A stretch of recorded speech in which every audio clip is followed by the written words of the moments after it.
دل سے بڑی کوئی قبر نہیں جہاں ہر روز ایک نیا احساس دفن ہوتا ہے۔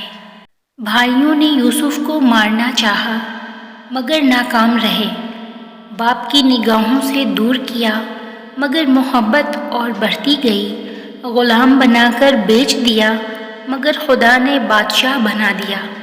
اس لیے لوگوں کی چاہت سے تم پریشان مت ہو، کیونکہ اللہ کے فیصلے اور چاہت سب پہ بھاری ہے۔ کچھ تو بہتر لکھا ہے میرے اللہ نے، جو دل ہر بار صبر کرنے پر مجبور ہو جاتا ہے۔ ہزار چاہنے والوں سے ایک نبھانے والا بہتر ہے۔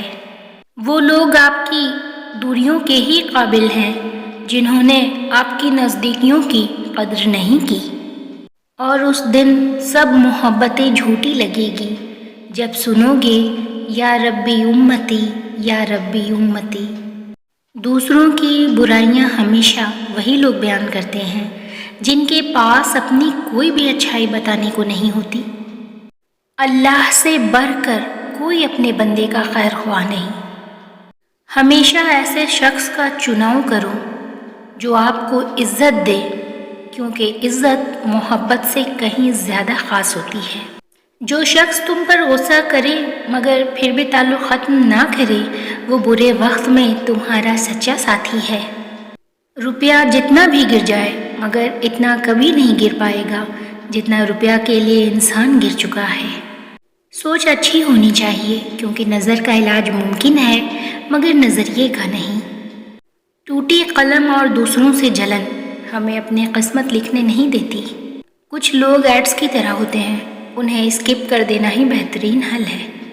جب کوئی آپ کی ہزار مخلصانہ کوششوں کے بعد بھی آپ کو چھوڑ جانے پہ باضد ہو تو پھر ایک ہی قیمتی تحفہ ہے جو اسے آپ کو دینا چاہیے، وہ ہے راستہ۔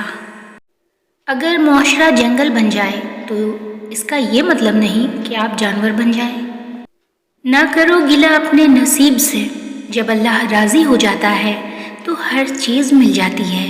بہت کم ایسے لوگ ہوتے ہیں جنہیں ہماری کمی دل سے محسوس ہوتی ہے، ورنہ لین دین تو چلتا ہی رہتا ہے۔ بعض لوگوں کی پرسکون طبیعت ان کے اچھا ہونے کی دلیل نہیں۔ نشانہ باز بھی جب پرسکون دکھائی دے تو سمجھ لیں وہ تسلی کر چکا ہے کہ اس کا شکار گر چکا ہے۔ دنیا میں تمہارے نفس سے زیادہ ایسا کوئی سرکش جانور نہیں جو سخت ترین لگام کے لائق ہو۔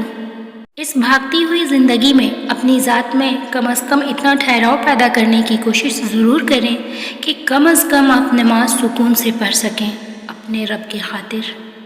دعائیں تب اثر کرتی ہیں جب انہیں صبر کی مہر لگا دی جائے، اور صبر یہ نہیں کہ اللہ پاک سے مانگنا چھوڑ دو، بلکہ صبر تو یہ ہے کہ لوگوں سے کہنا چھوڑ دو۔